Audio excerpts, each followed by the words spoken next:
Hello student, Shri Samarth classes में मैं रविंद्र तुलस्कर आपका स्वागत करता हूं। और आज हम बहुत ही इंटरेस्टिंग टॉपिक पढ़ेंगे, बहुपद, पॉलिनोमियल्स। उसकी हम प्रश्नावली करेंगे, 2.1 के कुछ प्रश्न हल करेंगे। तो प्रश्न हल करने के पहले अगर आपको मेरा वीडियो पसंद आता है तो प्लीज़ इसे लाइक, शेयर और सब्सक्राइब ज़रूर करें, और हाँ, बेल आइकन ज़रूर दबाएं ताकि मेरी जो आने वाली अगली नोटिफिकेशंस है, अगले क्वेश्चंस की जो नोटिफिकेशन है वो आपको मिलती रहे। तो आइए हम प्रश्न हल करते हैं। हमारे पास प्रश्न है एक्सरसाइज प्रश्नावली 2.2 का शून्यांक ज्ञात करना है और शून्यांकों और गुणांकों के बीच में संबंध क्या है। तो शून्यांक हम देखेंगे तो हमारे पास ये एक बहुपद है, और बहुपद में हमको पता है कि हमने बहुपद में पढ़ा है कि जो सबसे बड़ी घात होती है उससे उस बहुपद की पहचान होती है। तो यहाँ पर हम बहुपद की जो घात है, हम देखें कि बहुपद की सबसे बड़ी घात 2 है, तो हम इसको द्विघात बहुपद बोलते हैं, द्विघात बहुपद। ठीक है, ये हम पढ़ चुके हैं कि इसको द्विघात बहुपद है। अब हमारे पास दूसरी बात आती है गुणांक। तो हमने कक्षा 9वीं में भी पढ़े हुए गुणांक निकालते थे हम, तो हम इनके गुणांक निकाल लेते हैं। तो सबसे पहले मैंने x वर्ग का गुणांक निकाल लिया, x वर्ग का गुणांक। x वर्ग का गुणांक यानी x वर्ग के आगे कौन सी संख्या है वो देखना है।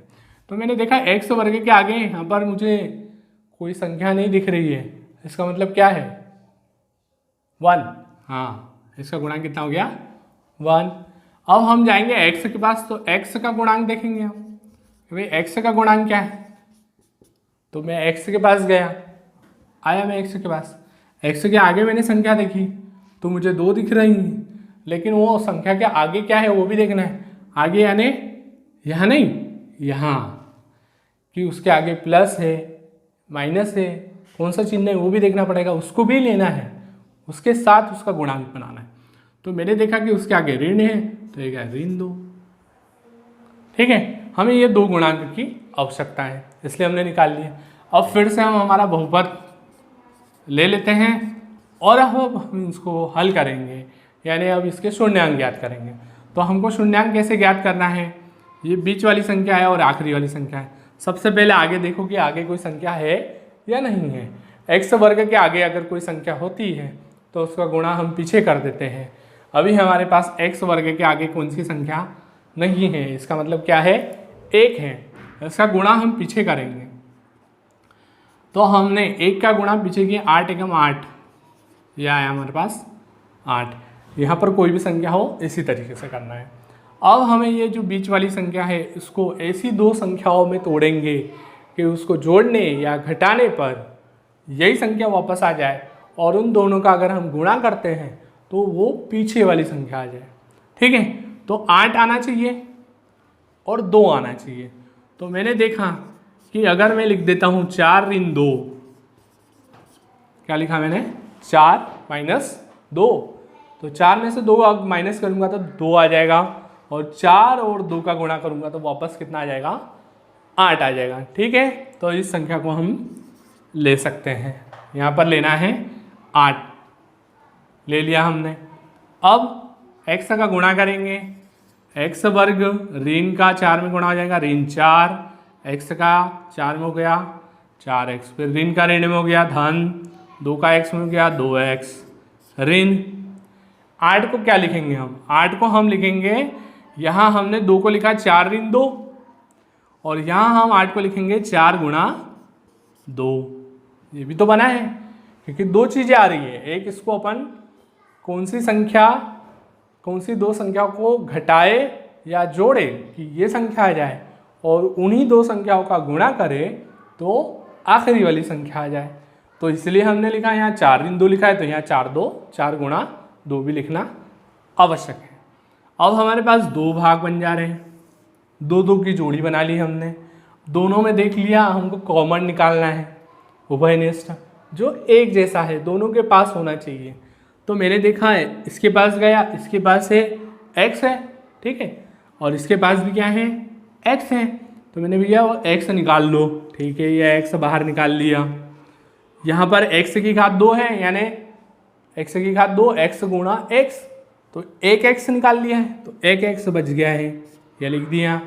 यहाँ से तो x अकेला ही था, उसको हमने बाहर निकाल दिया है, यहाँ पर बचा है 4 प्लस यहाँ पर है 2 और यहाँ पर भी है 2, एक जैसा दिख रहा है। चलो निकालो जल्दी से उसको, ये 2 फिर ये x ऋण 4।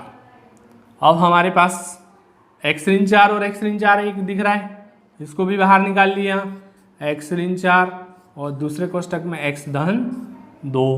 अब हमारे पास शून्य का आ जाएंगे,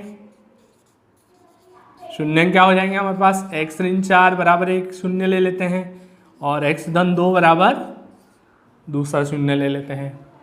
ऋण 4 का पक्षांतर करेंगे उधर, तो एक शून्य आ गया हमारे पास 4, माइनस है उधर जाएगा ट्रांसफर होगा +4।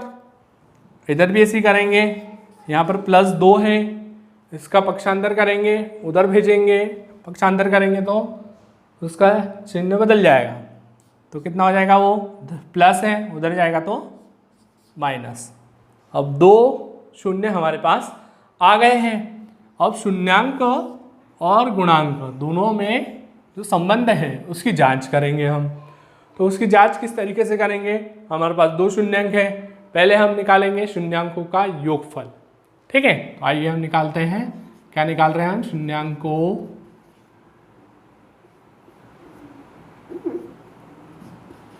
शून्यांकों का योग। चलो भाई शून्यांकों का योग निकाले पहले, यानी दोनों शून्यांकों को जोड़े। 2 शून्यांक है, इधर है 4 धन -2, जोड़े इसका मतलब ऐसा 4 और 2 को जोड़ के 6 नहीं कर देना है, उसका चिन्ह भी देखना है कि वो कौन सा चिन्ह दे रहा है। तो मैंने देखा कि यहाँ पर है 4 और यहाँ पे -2 और दोनों को मैं क्या कर रहा हूँ, जोड़ रहा हूँ, तो बीच में क्या कर दिया मैंने, प्लस कर दिया, +-2। अब ये धन का ऋण में गुणा किया मैंने, तो धन का ऋण में गुणा करूंगा तो उत्तर काय में आएगा, ऋण 2। 4 में से 2 घटाएंगे तो कितना बनेगा, 2। ठीक है, अब 2 को क्या लिख सकते हैं हम, 2 को हम क्या लिख सकते हैं, 2 के बटे में 1 लिख सकते हैं हम, हाँ लिख सकते हैं। ठीक है, हमने 2 के बटे में 1 ले लिया। अब हम आ जाएं कि भाई शून्यांकों का और गुणांकों का आपस में, ये गुणांकों का आपस में क्या संबंध है, तो उसको हम दर्शाएं। तो उसको दर्शाने के लिए हम क्या करें, अब इसको लिख दिया मैंने 2/1, तो मेरे पास है 2, तो यहाँ आ जाऊँगा मैं वापस आ जाए, तो 2 क्या है, किसका गुणांक है, ऋण x का। ठीक है, तो मैंने लिख दिया यहाँ पर ऋण x का गुणांक है भाई, ये 2 क्या है, ऋण x का गुणांक है। ठीक है, पहले वाले में आ गए अपन। और बटे में कितना है हमारे पास, 1, तो यहाँ पर आ जाए हम, 1 किसका गुणांक है, x वर्ग का, तो यहाँ लिख दिया मैंने x वर्ग का गुणांक, ये इसमें संबंध हो गया। अब आएंगे शून्यांकों का गुणनफल, यहाँ आ जाए हम, दोनों का गुणा करेंगे, दोनों का यानी 4 गुणा ऋण 2, ऋण 2 है दूसरा। ठीक है, 4 और ऋण 2 दोनों का गुणा कर दिया, 4 का ऋण 2 में गुणा किया तो 4 दूनी 8, कितना हो गया, ऋण 8। इसके बटे में हम क्या करें, 1 ले सकते हैं, ले लिया। अब हम वापस आए कि 8 पे आए हम, ऋण 8 पे, तो ऋण 8 क्या है, इसको क्या बोलते हैं हम, इसके साथ कोई संख्या नहीं है, x y कुछ भी नहीं है, यानी ये क्या है, अचर पद, इसको बोलते हैं अचर पद। और बटे में क्या आ जाएगा इसके साथ, 1, बटे में क्या है, 1 किसका गुणांक है, x वर्ग का गुणांक कितना है, 1, तो 1 किसका गुणांक है, x वर्ग का, यहाँ लिख दिया मैंने x वर्ग का गुणांक, x वर्ग का गुणांक। ठीक है, तो देखा स्टूडेंट आप लोगों ने कि कितनी आसानी से हम लोगों ने इसके शून्यांक भी ज्ञात कर लिए हैं और शून्यांक को और जो गुणांकों के बीच में जो संबंध है वो भी हमने इसमें बता दिया है। इसी तरीके से जो है प्रश्नावली के जो सवाल हैं आप सॉल्व करिए, और अगर कोई डाउट है तो मुझे आप कमेंट्स करके मैसेज करके बताइए। Thank you.